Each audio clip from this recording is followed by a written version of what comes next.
Hello! We're excited to share with you 10 Power Phrases to Master Your Next Argument by Jefferson Fisher. Phrase 1. Maybe you're right. When someone is adamant that their way is the only right way, or that they have the only right answer, planting your feet just makes it worse. Instead, respond with, maybe you're right. It works because you are at least considering the possibility that they could be right.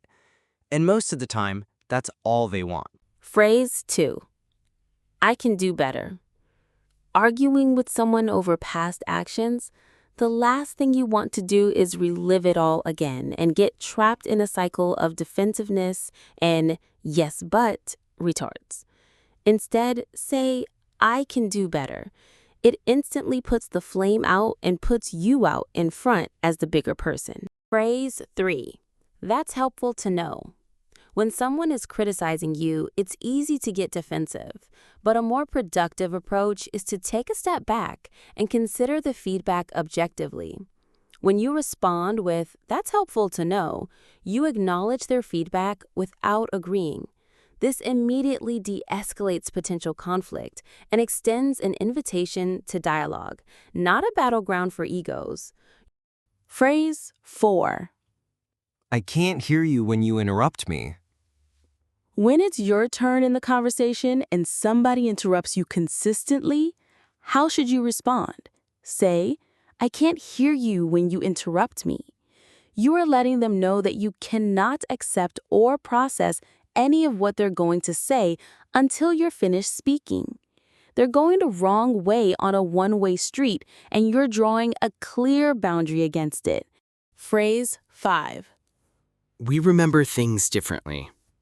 It's natural for each person to have their own perspective, but it's not okay when they try to push their perspective down your throat. That's when to assertively use the phrase, we remember things differently. If they argue and push back against you, just repeat it. Say, we remember things differently, or that wasn't my experience. Phrase 6. Don't apologize for my feelings, apologize for what you did.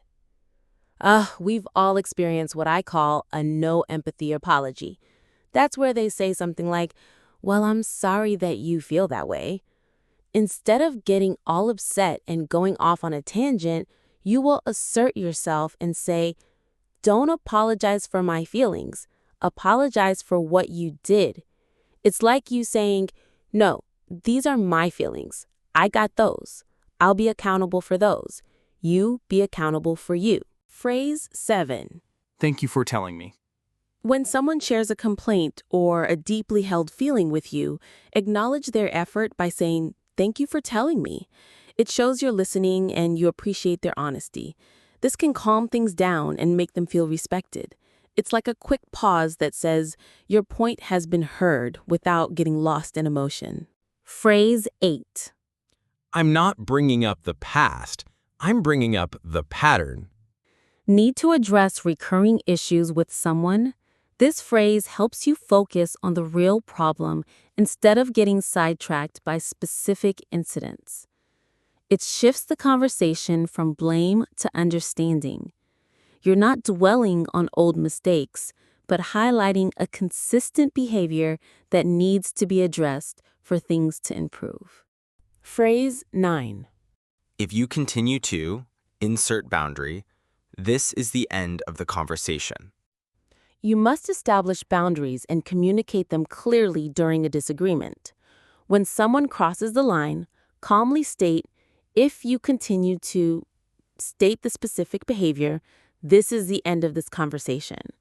This enforces your limits in a direct, practical way, letting the other person know you're serious about your boundaries and willing to take action to maintain them. Phase 10. There are moments when the most powerful response is no response at all. Sometimes I say nothing for 10 to 15 seconds. I look off as if I'm processing it. In the silence, the person is left to contemplate the weight of their own statements, and it's not uncommon for them to modify or even withdraw a harsh comment. Remember, your greatest tool is silence, because silence can never be misquoted.